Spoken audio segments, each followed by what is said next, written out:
Marcus Rashford is a polarizing player. Some fans love him, even claiming at one point that he was better than Mbappe. There right now is Marcus Rashford. He was ahead of Mbappe, he was ahead of Haaland. I mean, that shows how highly he can be rated. Do you think he's in that calibre?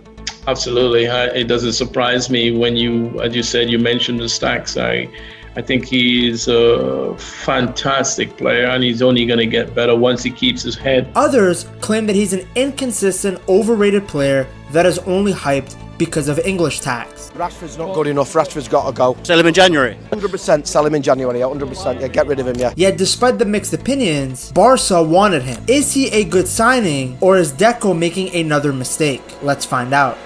I don't think many people who watched Flick's Barca would come to the conclusion that another attacker is what the club needs. The way they create goals from the wide areas, the way they just continuously create opportunities through the middle, they have a never-ending avenue of creating chances for your team to be successful. 19 different goal scorers now for Barcelona. It tells me that they've got depth there for the squad. Barca were the top scoring side in the Champions League and La Liga. They're here to win games and trophies. And to do that, they need someone like Rashford who is versatile. He can play up front if needed and take the load off Lewandowski. Because remember, Rashford is about a decade younger than Leva, and he can play anywhere in the attacking third. He can easily link up with the midfielders and has a great goal scoring ability. The arrival of Rashford! Think of him as an English Ferran Torres, except way deadlier on the wing. This is someone who can take over a game by himself. He can make moments of magic. He can beat his man and then curl the top corner, and he can do it from any position on the pitch. Now, while Rashford can play anywhere, his best position is on the left wing. If we look back at his United days, that's really where he did most of his damage. For me, he can get better and better and better playing the way they did today, playing from the left side, playing with another one as a target man. Rashford seems old, especially because Barca field teenagers at times, but he's actually around the same age as Rafinha. He just seems a lot older because he's been around forever. He was listed in The Guardian as the best United prospect in the 2014 Next Generation. He was training with the United first team at the age of 16, back when Moyes was in charge. Rashford was a generational talent. Unfortunately for him, his rise coincided with the worst period in United's history. Let me take you back to February of 2016. Man United were desperate. 13 first-team players were injured. So now we have 13 players injured or not capable to play. They had a crucial Europa League match and had barely any attackers left. As a result, a teenager named Marcus Rashford was called up last minute. Then just before kickoff, Martial got injured in the warm-up, so Rashford was thrown into the starting 11. 18-year-old Marcus Rashford in at the last minute. He didn't have any time to overthink, no time to prepare. He just had to play, and he exploded. 2 goals in the second half. A 5-1 win. And just like that, Rashford became Manchester United's youngest ever goal scorer in a European competition, breaking a record that was once held by George Best. But he wasn't even done yet. 3 days later, Arsenal came to Old Trafford. Rashford started again, and again he scored twice, this time in the Premier League. He even assisted the third goal, a 3-2 win against one of United's biggest rivals. 2 games, 4 goals, 1 assist. The footballing world was stunned. Louis van Gaal, the manager at the time, called it fantastic. Unbelievable. Rashford had arrived. And then came the Manchester derby, City vs United, blue vs red. He was just 18 years old, but he didn't care. He danced past City's defense and slaughtered at home. Fantastic strike! Marcus Rashford. The only goal of the match. United's first away win at City in 4 years. Rashford became the youngest scorer in the history of the fixture in the Premier League era, even breaking Wayne Rooney's record. Week after week, the kid kept proving that he wasn't a one-hit wonder. A stunning goal against West Ham in the FA Cup. Another winner against Aston Villa. Then he was leading the line at Wembley in the FA Cup final. United lifted the trophy, and Rashford lifted his first silverware. All of this coming just 3 months after his debut. By the end of that season, Rashford had scored 8 goals in 18 games. He won the Jimmy Murphy Young Player of the Year award, and he signed a new contract because everyone at United knew they had a gem. This Marcus Rashford is still in there somewhere. He still has that ability in him. Now I know what you guys might be saying. Ped, This is ages ago. Trump was still in his first presidency. Well, here's the thing, guys. United has been a graveyard for careers. As soon as players leave, they instantly get better. So the fact that Rashford was this good, despite the clown show around him, it says a lot about his ability. Between 2017 and 2019, Marcus Rashford wasn't just growing into a Manchester United star. He was becoming one of the most exciting young talents in world football. He started in a 4-0 thrashing of West Ham. He actually set up Lukaku's first goal of the season, showing the world that he could be a creator as well as a scorer. A week later, he came on as a sub and scored the opening goal against Leicester. And when he made his Champions League debut in September, he scored again, making it 6 different competitions where he'd scored on his debut. People forget this because it seems like ages ago, and frankly it was. But Marcus Rashford is a special player, and he wasn't slowing down either. He got 2 goals and an assist against Burn Albion in the EFL Cup. He got a game-winning goal against CSK Moscow in December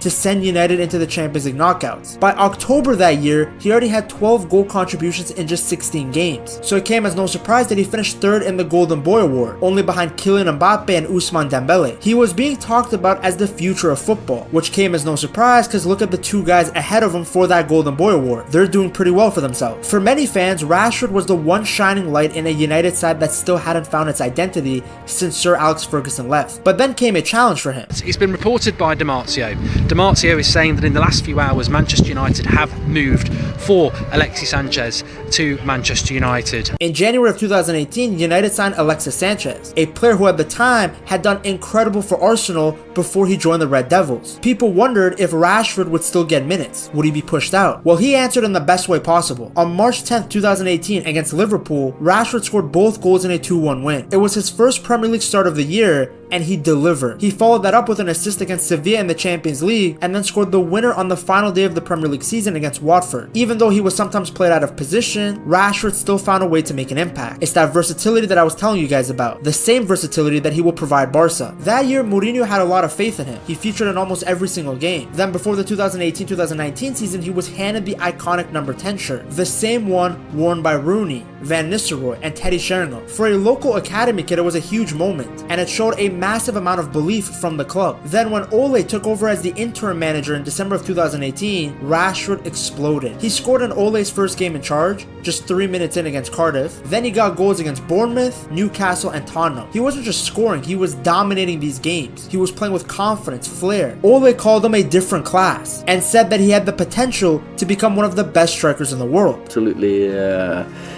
top class to work with, great kid, great attitude. And he looked like it. His movement, his shooting. There is not a lot of players who have that sort of pace and power, but are also very good technically on the ball. Rashford ended up reaching 150 appearances for the club, scored in 4 straight league games, a record that only Rooney and Ronaldo had matched at that age, and he became United's youngest player ever to do it. In January of 2019 alone, he was named the player of the month, he got the goal of the month, Get the shot off, Rashford! Oh, outstanding! and he even picked up Premier League player of the month, the first United player to win it in over 2 years. But you know what was the real highlight? That unforgettable night in Paris. It's Paris Saint-Germain versus Manchester United on a night that needs to be one of Manchester United's great European occasions. The 6th of March 2019, the Champions League round of 16. United were down 2-0 from the first leg against Paris Saint-Germain. Everyone counted them out. They had a lot of injuries, and nobody thought that they could come back against a star-studded PSG team. Except for Rashford. He stepped up. He assisted a goal. On himself, still by Buffon! Oh, they've got another one! And then in the final minute, scored a penalty to win the tie. Oh, he smashed it in! Think about how crazy that was. It was his first ever competitive penalty, and it came at the most crucial moment possible. Score and United are through, but if he missed, they would have been sent packing. At just 21 years old, Rashford became the second youngest United player after Wayne Rooney to score 9 goals in Europe. Ole called him fearless, and he was. He had outplayed Mbappe on a big night. Maybe we will see the same, this time in a Barca jersey. Throughout all the chaos, the managerial changes, and a team still trying to rebuild, Rashford was a beacon of hope. He wasn't just a talented player, he was the player that United fans look for magic. Essentially, he was their Lamine Yamal. In a struggling team, he was carrying the weight. He looked like he was destined to become a United legend. Again, you might be saying this is old news. How far back are we going to show that Rashford was a good player? Well, let me take you back to 2023, where Rashford won the Player of the Year for United. Now, I know what you're thinking. Who cares about the Player of the Year award for that bum club? Well, Rashford won it because he was unreal that season. Just a year before that, his United future looked uncertain. He scored only twice under Rangnick, panic, lost his place in the team, and looked a shadow of the electrifying talent that once burst onto the scene. He didn't even get on the pitch in United's final few games of the 2022 season. Back then, there were already whispers starting. Maybe it was time for a fresh start elsewhere. But under Erik ten Hag, Rashford exploded. He finished the 2023 season with 30 plus goals in all competitions, his best ever tally, and the highest by any United player since Sir Alex Ferguson retired. Rashford was the first United player to reach that milestone since Robin van Persie in the 2013 season. And in his entire goal tally, just one penalty. All of his goals pretty much from open play. Rarely any tap-ins, rarely any pens, just ethical football. For a club that had struggled for attacking consistency in recent years, Rashford became the spark, the game changer. Rashford wasn't just United's top goal scorer, he was their entire attack. Because after the World Cup, he found another gear. From late December into spring, he scored 17 goals in 19 games. He scored at the Camp Nou, a taste of what he can do for Barca. He got a winner against Wolves, another at Wembley in the Carabao Cup final. In that stretch, there wasn't a hotter player in Europe. His new celebration, the finger to the head, went viral. It showed the confidence he was playing with. He wasn't just scoring, he was leading that team. Part of his transformation obviously came down to the fact that he was staying healthy. After years of pushing through injuries, Rashford finally had a clean run where he was playing without pain. He started more games than anyone else in the squad. Only De Gea and Bruno had played more. That availability helped him build rhythm, and that rhythm helped them create moments of magic for United. Under Ten Hag's system, Rashford had the freedom to attack, and he honestly looked reborn. He was scoring some beautiful goals, cutting in from the left and banging it in. And to be honest, even when you look at his 2025 season, Rashford still had that ability. He wasn't kicked out of United because he was a bad player. In the first few games under Amorim, he looked fantastic. He was scoring, and it looked like the Portuguese system could actually help him reach the levels that we once saw. The issue wasn't footballing ability, but rather the fact that Amorim thought that Rashford lacked work ethic, that he didn't train hard enough. I have nothing against Marcus. I just have to make the same rules for everybody, and that for me it's so simple. Now, we don't know what went on behind the scenes. We don't know who's in the right, who's in the wrong. But if Rashford truly had attitude issues, then Emery would not have requested him for his Villa side. It only took a few sharp seconds under the Spanish manager to prove why Rashford was still worth believing in. Those seconds, between Lucas Digne's curling pass and Rashford's perfect finish, felt like a breath of fresh air for both the player and the club. It was Rashford's first goal in Aston Villa colours, and it was a moment that reminded everyone watching there's still a top player in there. Emery saw what Deco saw, a player who has firepower, movement, instinct. Look at his goal against Preston. It wasn't flashy, it was a striker's finish, sharp movement, a cool head, and then a clean strike into the bottom corner. It was the kind of goal that comes from years of elite level football, from a player whose muscle memory still knows exactly what to do when the ball drops in the right area. And then against PSG, Rashford was Villa's most dangerous player. He was causing so much damage that night. He had a team that made it to the Champions League final, clenching their cheeks every single time he got the ball. That's the type of quality he brings. As a left winger under Flick, I don't see any reason why Rashford can't be rejuvenated. The German has a magical touch. Everyone he touches improves. I hope he touches me next. Players like Ferran Torres, Eric Garcia, even Lewandowski looked done at one point in Barcelona colours. Yet Flick came in and he transformed them. No reason the same can't be done for the Englishman. Rashford on lower wages offers incredible depth. He can play on the left wing, allowing Rafinha to go to the middle. We've seen how good the Brazilian looks playing as an attacking midfielder, playing in that Olmo role. And now he can do it freely because his replacement at left wing is still a quality player. On top of that, Rashford can play on the right when Yamal needs a rest. This is a player that has the ability to beat his man and score a worldie from anywhere on the pitch. Yes, he's at his best on the left wing where he can cut inside onto his preferred right foot, but I've also seen him cook defenders on the right hand side. I've seen him put up incredible numbers playing as a number 9. What's important about Rashford is that he's someone who can create moments of magic, and when you look at this Barca side, there's not actually as many players as you think that can do that. It's Yamal and it's Rafinha, and I would argue Rafinha has had those moments of magic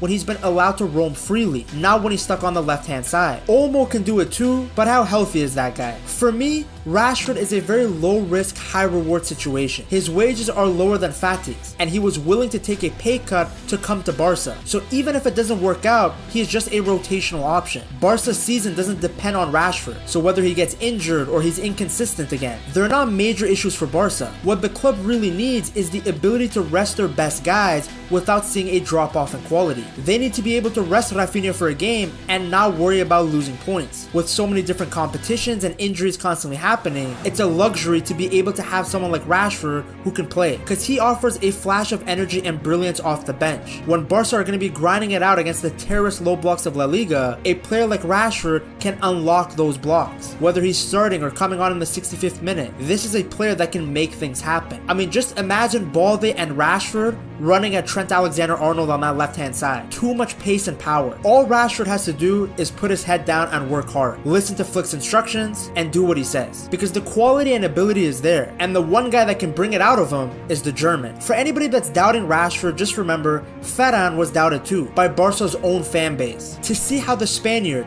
rejuvenated his career, you gotta watch this video right here.